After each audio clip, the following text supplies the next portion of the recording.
to join our meeting a little bit after 4 o'clock. As you may know from looking at our agenda, our focus this week for the Superintendent's Budget Task Force is to review our May revise. And our budget team and Mr. Hillman will go through the governor's May revise. And as a real cursory overview, as a reminder for people, the world of school budgeting and the world of common sense do not always intersect properly. And the reason I say that is because remember that the state will adopt their budget by law on June 15th. The school district has to adopt their budget by June 30th. The school district also has to have 2 public meetings and public hearings on their budget. So we are already in the process of printing our budget. By the time the May revise comes out, we will have our first budget meeting at the board meeting June 14th. And as you can see there, that happens before the state budget is actually approved.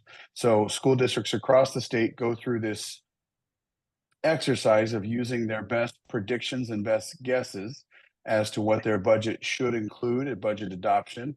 And then we make adjustments as we go through the rest of next year. But with that, our team will go over the May revise, and there's a lot of really important information to go through because this is one of the more precarious projections I've seen from the May revise in my career in terms of what would be subjective planning on the state's revenues. Sometimes things look really good and we know they're going to be good. Sometimes things look really bad and we know they're going to be really bad. In this case, the governor's budget is built on a lot of projected revenue, not actual revenue. And I'm sure our team will review that a little bit further as we go. So with that, I will turn it over to Associate Superintendent Hillman and Director Arcala. And then once we finish the May revise, we'll open it up for questions and discussions. Okay, thank you, Superintendent Kamick. Ms. Sandoval is going to share the screen. Thank you.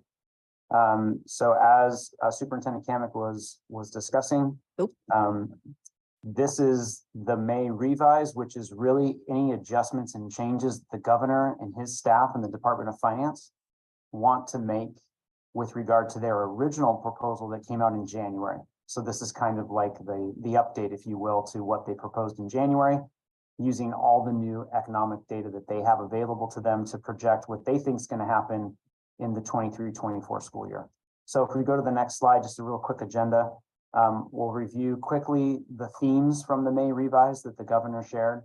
We'll talk a little bit about the state of the economy and why education really relies upon that information.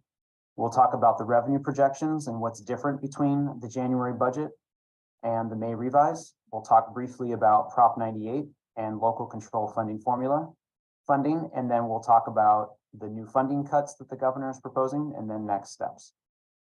So on the next slide, we're talking about the themes. So as you can read here, the governor is trying to balance protecting all of the investments that his administration has made towards things like extended learning opportunities program for after school programs, TK, transitional kindergarten and kindergarten programs. Despite the economic uncertainties, he's trying to protect all those things. So on that first kind of horizontal bar on the right-hand side, you see that it says revenues have continued to underperform. That is true. The administration, the governor's administration, is now trying to figure out how they're going to cover a hole of over $31 billion in their projections. Even though we have this uncertainty, education falls into the category of investments to protect. The education funding, the basic minimum funding, is Proposition 98, and that is protected by law. And so we'll get into that in a little bit, but education, even when we have bad times, the idea of some of these laws is to protect us from uncertainty, but even then there's still a few things that are going to affect us, and we'll go through that. The governor doubled down on his warnings from January, and they're leaving a few things in their toolbox, so to speak, if revenues should actually materialize lower than his projections are showing. So still in the toolbox would be deferrals, which is essentially an IOU. The state would say that all school districts, we know we owe you this much money, and we're going to give you some of it now, and we'll give you the rest later on, and a time to be determined when the revenues do come in. Could be a series of years, by the way. The last time we experienced that, I believe, was 2013, 2011, that time frame. So it's been a while. The state can still take money from the reserve withdrawals, take money from the reserve accounts, and they could also make changes to the COLA, the cost of living adjustment, by saying, we owe you 8.22%, but we're only going to give you 5% right now. Those are similar to the cash deferrals that I mentioned a minute ago. So on the next slide, we talk about just the overall economy of what's happening in the state. The governor did talk about in his May revision the volatile nature of our state revenue because of our progressive tax system, which I'll get into in just a second. A very steep, 1/5 of the value of the S&P 500 has impacted our high income earners in the state, which you'll see in a second how that is reflected in the first bar there about the progressive tax system. You'll see why that's important. State revenues have softened, continued to soften since the January proposal. And he had a state budget deficit in January that was pegged at $22.5 billion. His new updated dollar basically says it's going to be a $31.5 billion shortfall. So that's evidence that the revenues are not coming in the way that they hoped. The other added feature that this is unique this year is that the personal income tax and corporation taxes that would normally be due in April, that deadline was pushed to October, mainly because of natural. Of course you can. Happening. Hi, Mr. Ping, could you please go on mute? Mr. Basin. Thank you. So the deadline being pushed back to October means that the state is unaware exactly how much money they're going to get. Normally by this time of year, we would have collected taxes from income tax in April, and we would know in the month of May how things were looking, but there isn't a real easy way to do that right now. So that means it's a little bit of a guess on the state's behalf. And then we've got some other things that you probably heard about in the news: interest rate hikes by the Federal Reserve. Inflation is still very pesky, very persistent. We've had some bank failures as of late. You've probably heard about that in the news. And then, of course, at the federal level, this debt ceiling fight between Congress and the president's administration are adding additional risks that we don't normally see at this point in our year. And it's just unfortunate, and it adds to our overall, basically the different risks that we're having to track. So on the next slide. Proposition 98 and local control funding formula. So because of less revenue, the May revision is reducing the Proposition 98 guarantee. We'll talk about that. At the same time, some of the obligations within Prop 98 are increasing.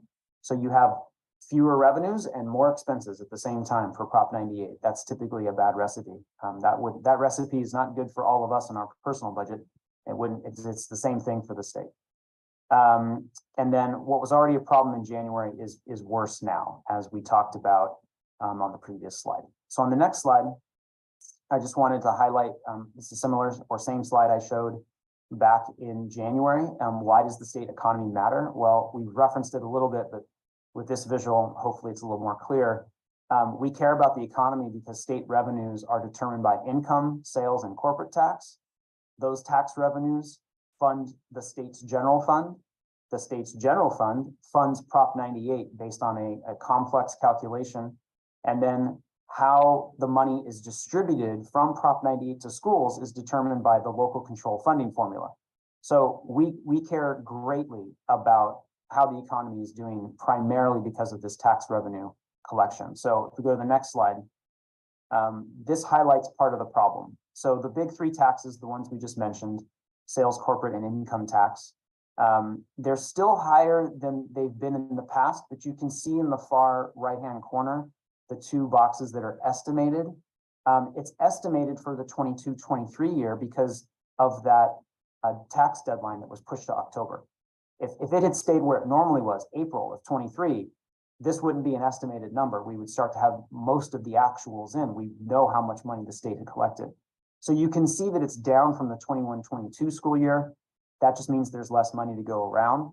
But the real fuzziness is the fact that we don't have most of it in hand right now.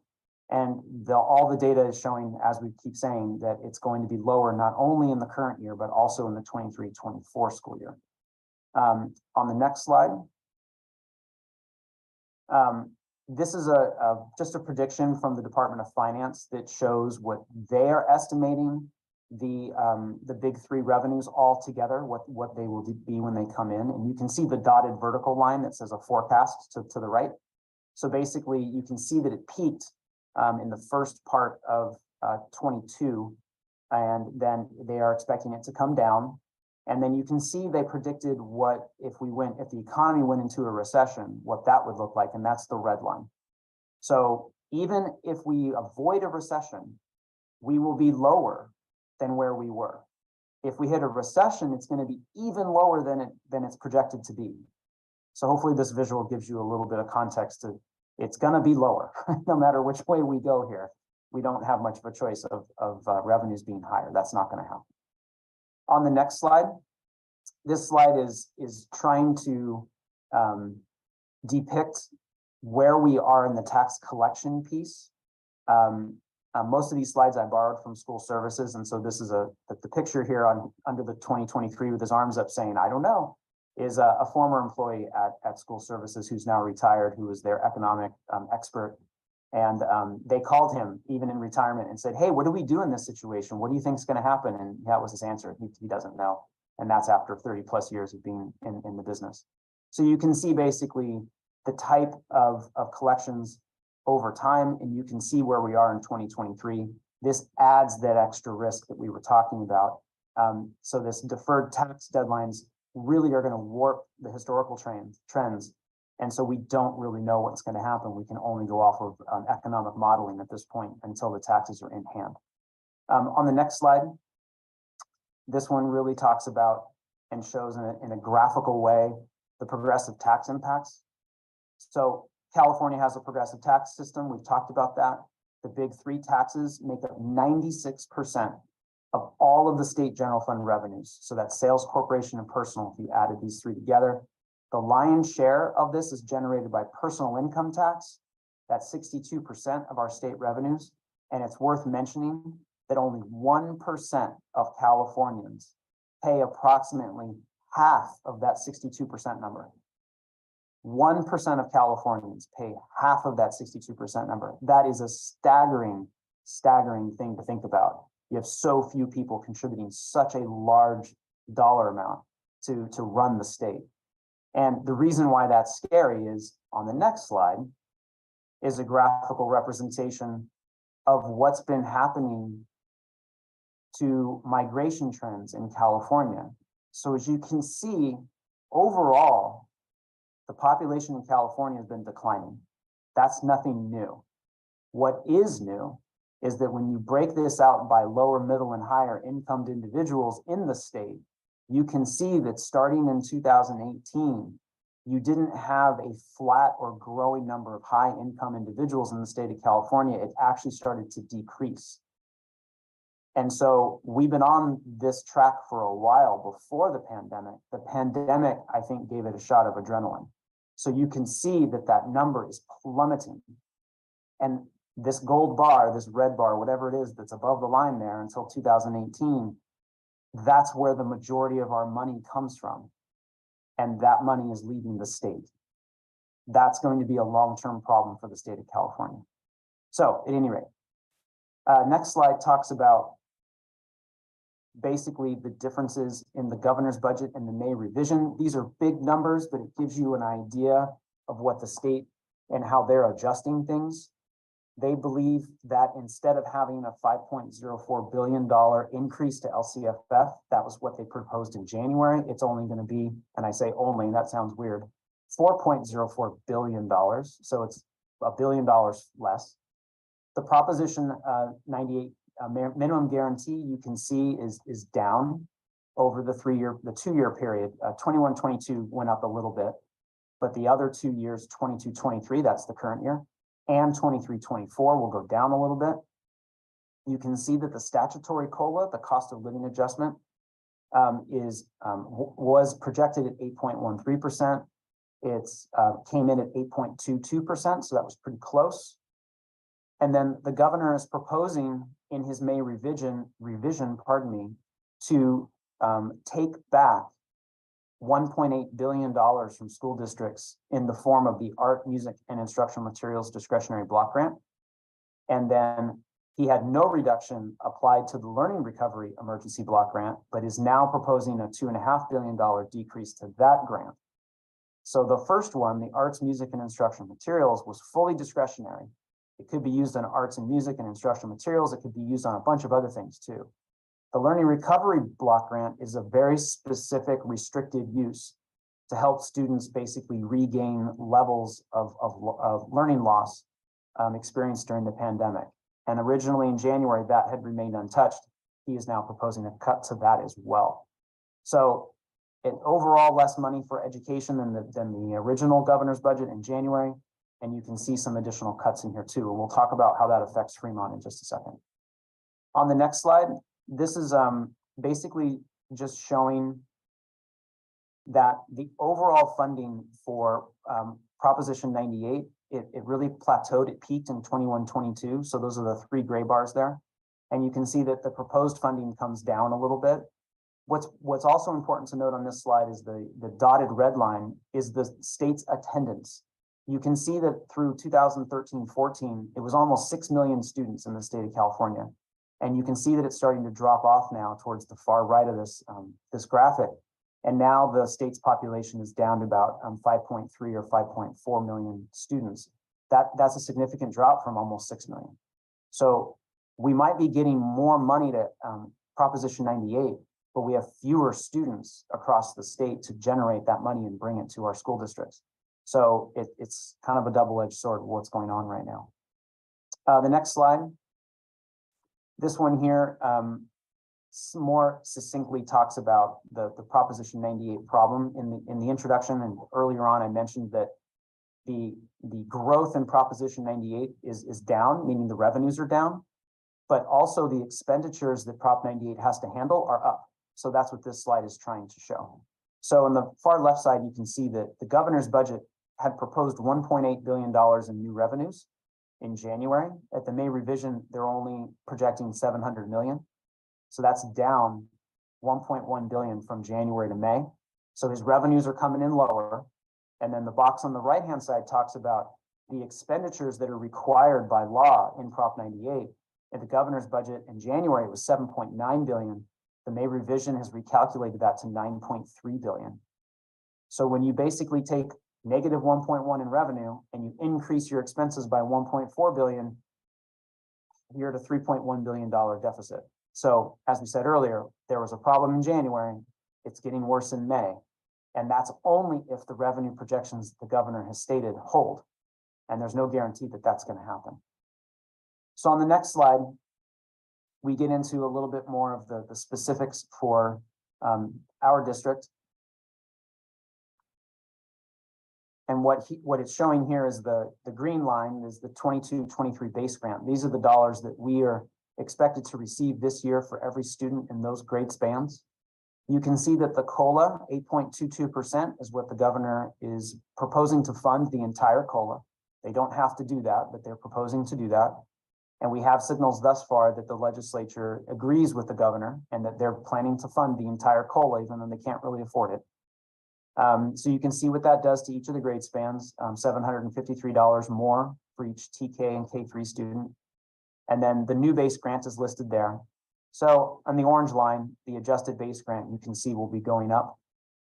So that's a good thing. It's good for our kids. And then you can see how it also affects the 20% supplemental grant, which we do receive some of that here in Fremont.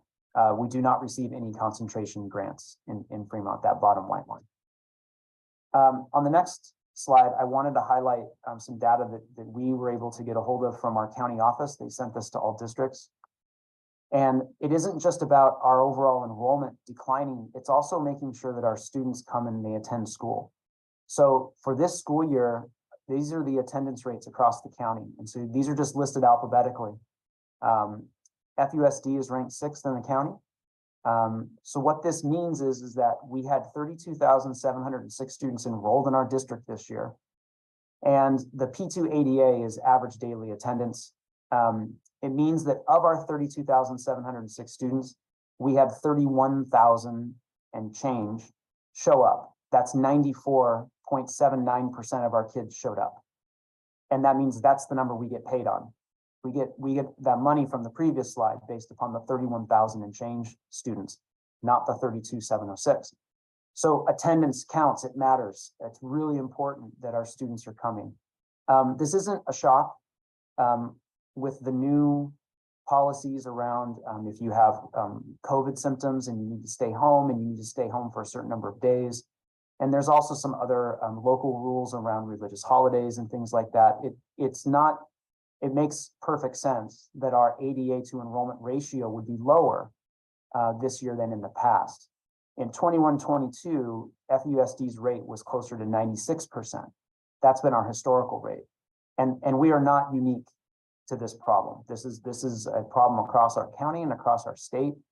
And if I was to put up a prior year's ADA to enrollment ratio, you would see all of the districts benefiting from a higher percentage.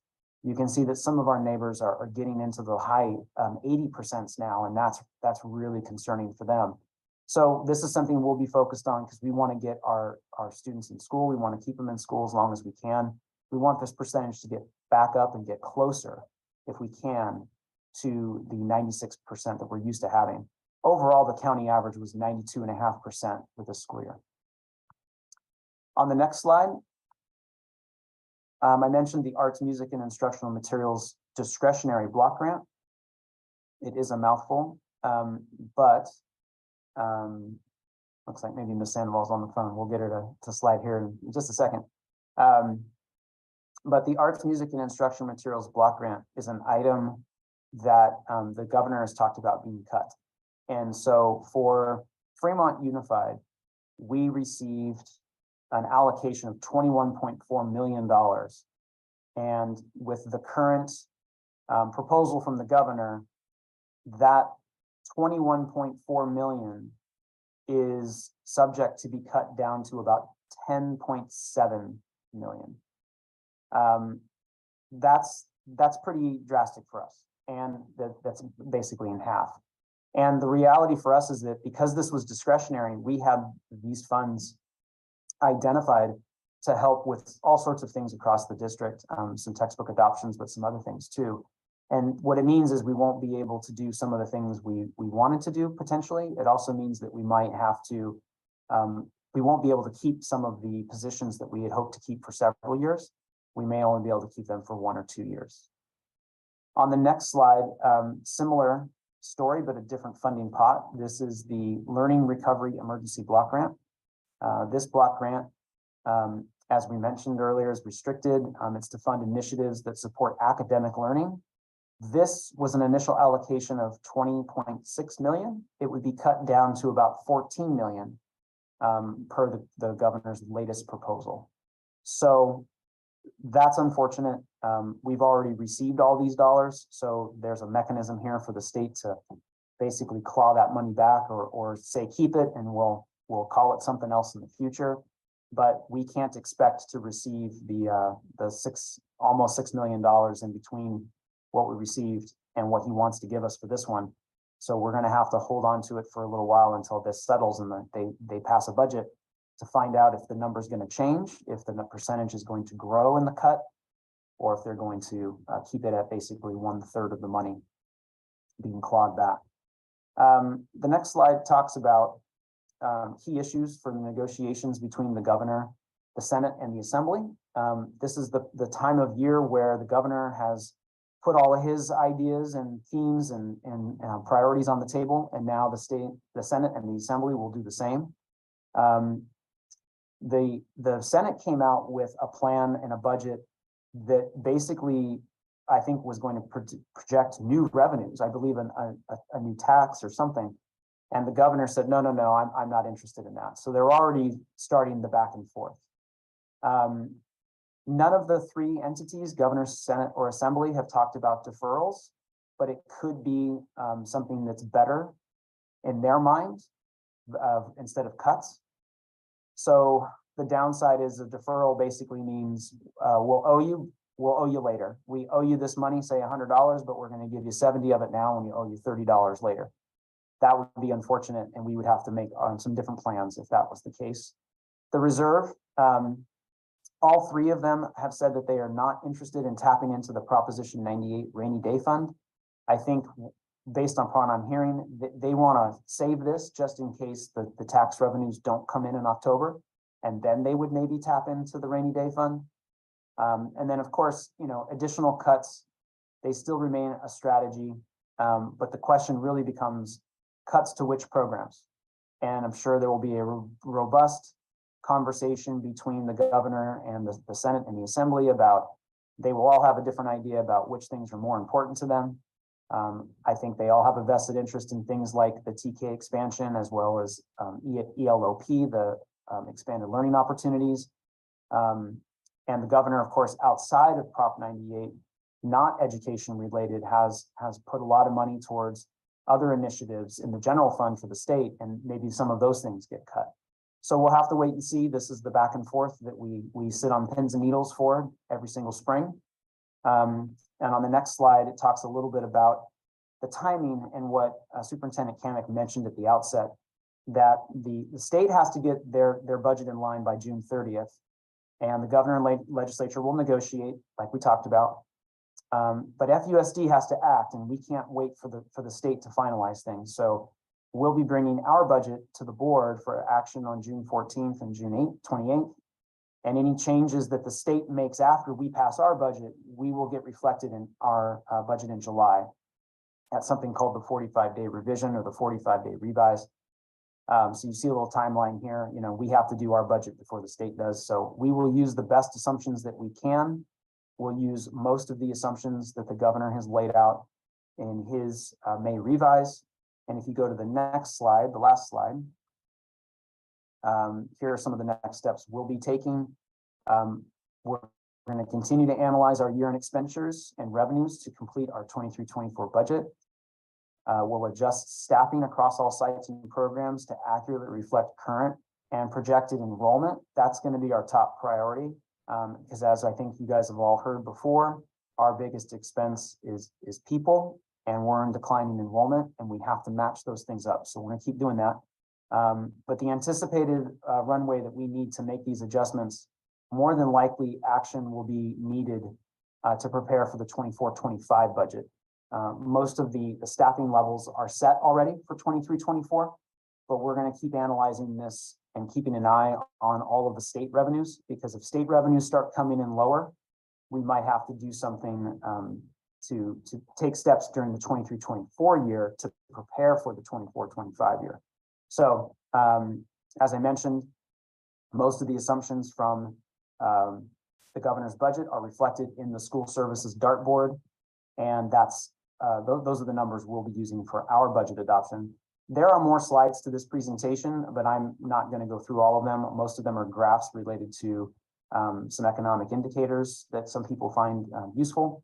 And then at the very end is the school services dartboard. You can see some of the planning factors that we use for things like unemployment insurance and inflation and CPI and all that other stuff. So if you're interested in that, I can go over it later, but I think I'll stop here and see what sorts of questions the group has about the governor's May revision.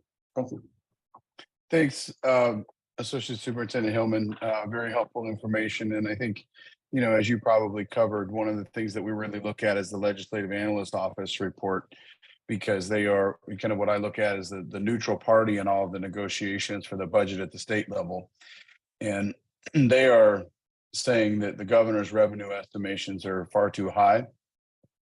And they're actually making a recommendation that the state lower the amount of COLA that they fund, which is an interesting concept, and the state has done that before, but it doesn't seem like the elected officials at the state level are ready to consider that action yet. With that, let's open it up to the group and the task force, see what questions there may be about the May revise or things that they're concerned about or they think we should be looking forward to keep our focus on.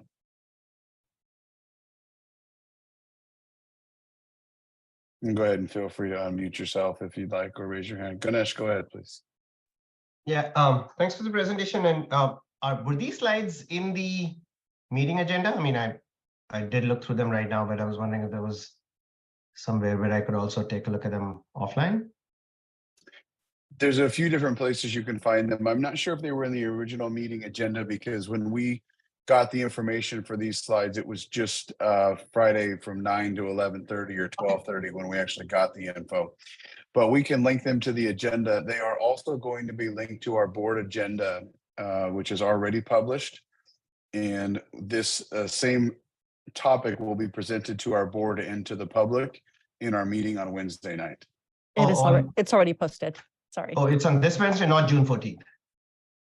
We have a meeting this Wednesday, and this Wednesday we will update our Board of Education on the May revise as an informational update. And then we will bring forward our actual budget for next year on June 14th, and then again at the second meeting in June. Okay, so I just had one comment from Mr. Hillman. Thank you for the presentation. Just and I heard the presentation when it was done last time around as well. I was just a comment on the narrative around slide 10, when we talk about 50% of the income, 50% of the budget revenues coming from just 1% of high income earners in California. I think the narrative that comes out is as if we are dependent on a very small number of people to pay for all of for a large part of our funding. But I think there's a part of that narrative is that this points to the level of inequality in California. If such a large part of the tax revenues are coming from a very small percentage of people, the distribution of income in California is being reflected in that data as well. And in fact, when we talk about the it's the assumption is that it's earned income, but a lot of it is also, as you mentioned, S&P 500, so it's stocks, so it's really profits and speculative income that is also part of that. So it just was kind of thinking that when we present it, can we not overemphasize on the fact that we as a school district or a state are dependent on a few high income earners, but because it's actually part of the way income in the state is distributed, and the distribution of income was better, we would not be dependent on the top 1% for 50% of the revenues. I don't know if I'm stating that incorrectly, but that's how I would read it. Yeah, I think I understand, and it makes sense. I think that the highlight here is that it's the progressive tax policy that sets up this dynamic. So it isn't a reliance so much, it's just that these are the numbers. And so, but I understand your point and I understand what you're getting at. So I will try to adjust the commentary or the narrative that goes with it. Thank you. Michelle, go ahead, please. Thank you. Listening to it, it's a very good report, by the way. I know it's, trying to get numbers that are constantly bouncing is difficult. And I just want to applaud you guys for making it very concise. Of course, one of the things towards the last slide was adjusting staffing as with the decline of enrollment. And my question is, are you anticipating the adjustments through attrition, or are we looking at actually cutting people who are actually working right now? Good question, Michelle. So I think it's a little bit of a combination or a hybrid of multiple things. So given the size of our district, attrition can help us with many things. That is just something that we go through naturally. As an example, last year, I think for our teaching positions, we likely hired over 120 teachers. And so when we're hiring that many teachers, it means we have a lot of retirements as well. And that goes for classified staff as well. We have a lot of turnover for our classified positions. The attrition is an important way to deal with what we look at as right sizing our staffing to align with our enrollment. There are some cases where that may result in layoff. Most of the time, we will handle it through attrition. The places where it may result in layoffs in the future are areas that are generally more specialized. Examples would include, let's say, for example, we recently brought forward something to our board for library and media technicians. At the elementary school is the only place those positions are isolated to one per site. And so those automatically become a bit more specialized than the rest of our positions in the classified range for CSEA. Now in SEIU, there are more specialized job classifications, but the SEIU membership is larger in general. So it could end up where we have to do layoffs. Most of what we want to do is deal with it through attrition. If we did need to do layoffs, we'd be looking at those in the out year or the year after. Okay, thank you.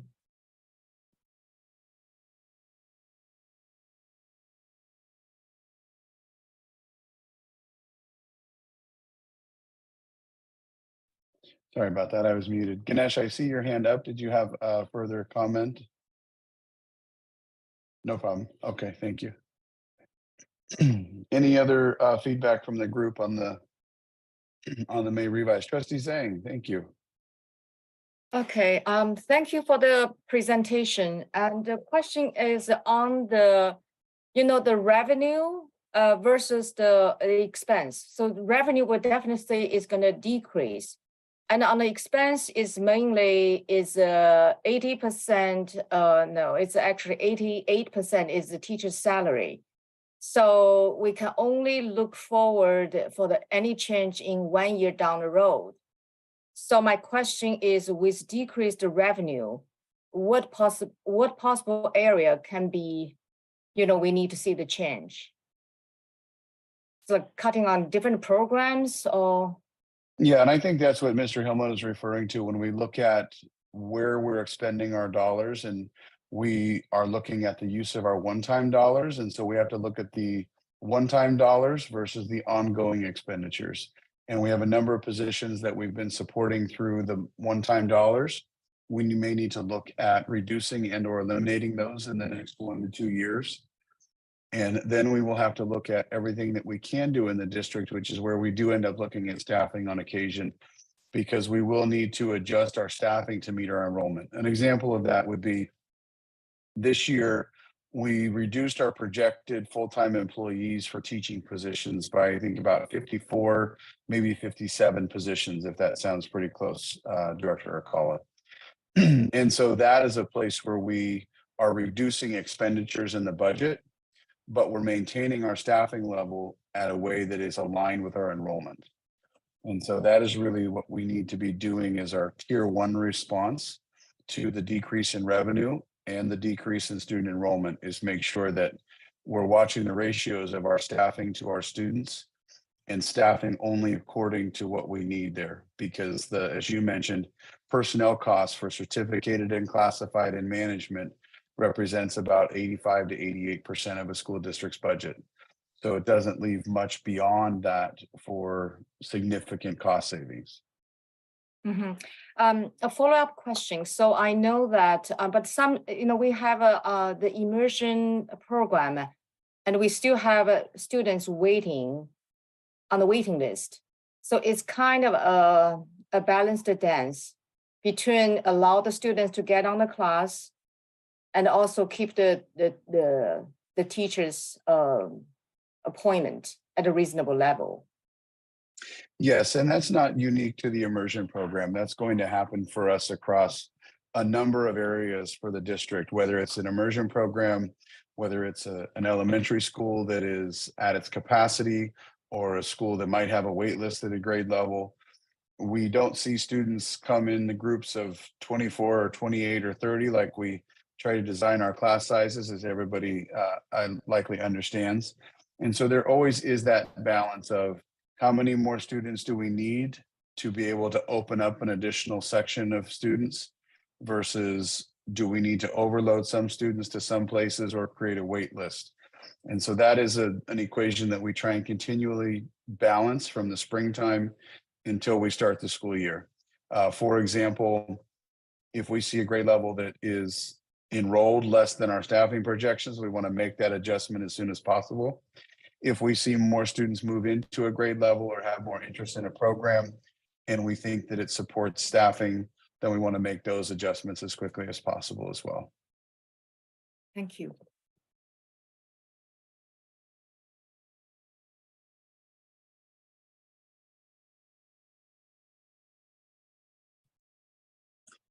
So as we updated our management team last week with this information, it can feel a bit daunting because it is, as I described earlier, a unique circumstance this year.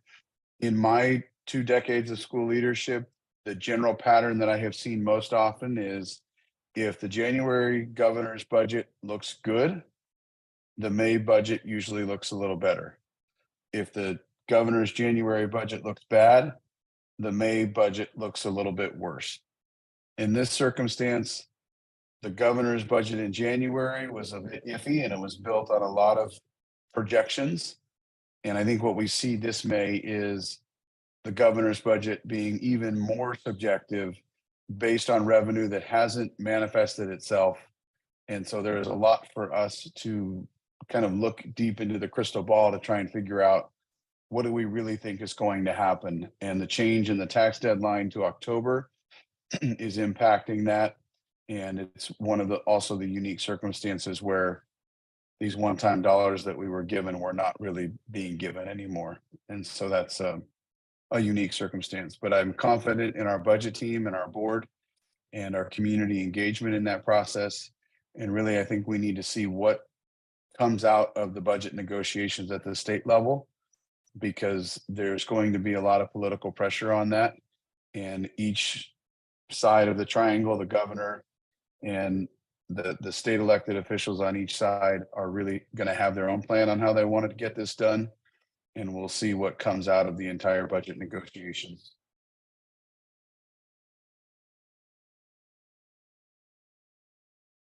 Without any other questions, we will move Patty to begin looking at our next meeting is next September or August.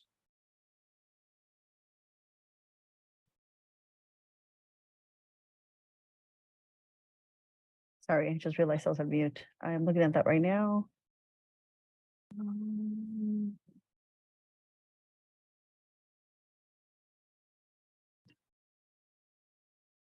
Sorry, I don't have that in the share drive just yet. That's okay. And that when we do come back to me, that will really likely be what drives a lot of our next direction, because we will have the state's budget finally approved. We will have our local budget approved. And likely by that time, as Mr. Hillman mentioned, the 45-day revise. And then we also start around that time to get a pretty good picture of what our unaudited actuals are, meaning where did we perform in our budget based to what we anticipated for the last fiscal year. And so we should have a pretty good idea of what our landscape looks like when we come back in the let's say in this case, maybe it's August. That will likely give us a pretty clear direction for the next 12 to 24 months in terms of if we need to make formalized budget reductions, if we need to just be a little more aggressive in our plans to adjust staffing or program. So we'll know a lot more by then. Ganesh? Sorry, so I just had a question on another, like I saw that the board also has a topic this week on a $3 million contract between the school district and the city of Fremont. And I was wondering if that would even come up for conversation here, or if there were other task forces that were looking at that to provide inputs on that topic. So we don't have to get to it right now. Just kind of curious about that. Yeah, so we do have our MOU with the city of Fremont for school resource officers. As this group may know, the board approved an MOU from 2017 through 2024 for SRO services. And in that MOU, there was a cost sharing agreement between the two parties that is 50% for each party for the officers that are assigned to each one of our comprehensive high schools in Robertson. And in that cost sharing agreement, the city pays for the costs of the sergeant that oversees the SRO unit on the police department side. They also pay for all of the overtime, the vehicle and equipment supplies that come along with our SRO program. The board did in 2020 make a decision to end that program. Shortly thereafter, the board reinstated the program. The district renegotiated the MOU with the city and implemented a handbook to help guide the practices there. And that MOU is coming to an end this June. So what is coming forward for the board's review is a 3-year renewal of the existing MOU. It maintains the same cost sharing agreement of a 50-50 split for the cost of the school resource officers that are assigned to each of the comprehensive high schools and the alternative school. The city continues to pay the costs of the sergeant, the overtime, the vehicle and operational expenses of the program.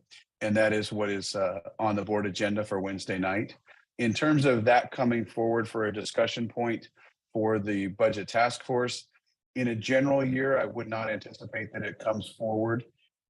If we were going to move into a discussion as we were in my first year around budget reductions and trying to formulate action plans around budget reductions, we put everything on the table for those discussions. If the task force would like to discuss the SRO program as it relates to the fiscal impact of the district, that's something that we certainly could discuss.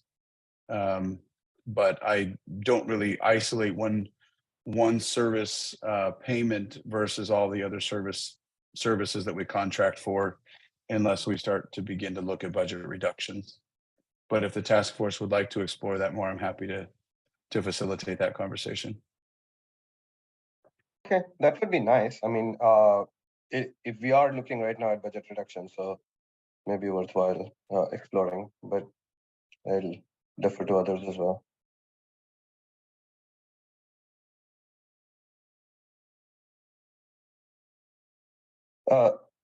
Superintendent, you also mentioned the handbook, and I was looking up the handbook, and I noticed that the only one I could find online said draft on it. So I wasn't sure if there is a final handbook that's also available. And with that, I'll stop on this topic.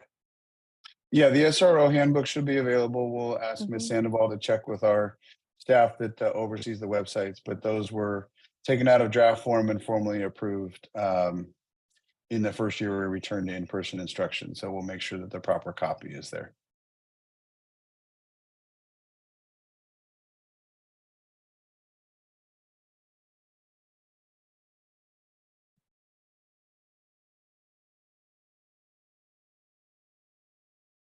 You're on. You're on mute.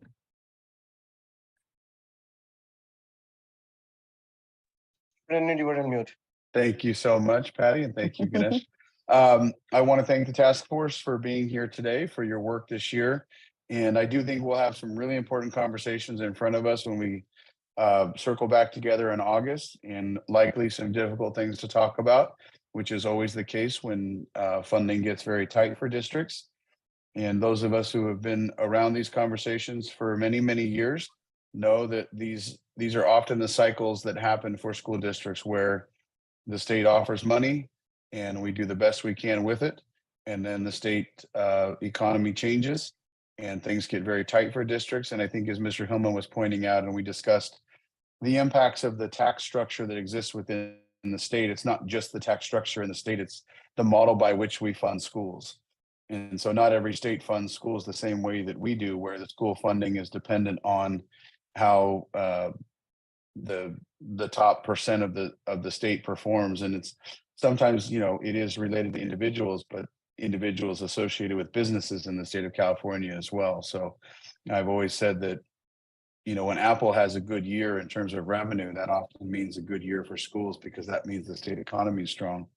And I just don't fundamentally believe that our funding model for students should be dependent on how a few large corporations or a handful of individuals relative to the rest of the state perform financially. I think our funding for students should be a more secured promise that the state makes year over year to meet the needs of our students. So we will continue to advocate for that. And with that, we will end today's meeting. I appreciate everybody's time, and hopefully some of you will join us for our meeting on Wednesday. Thank you.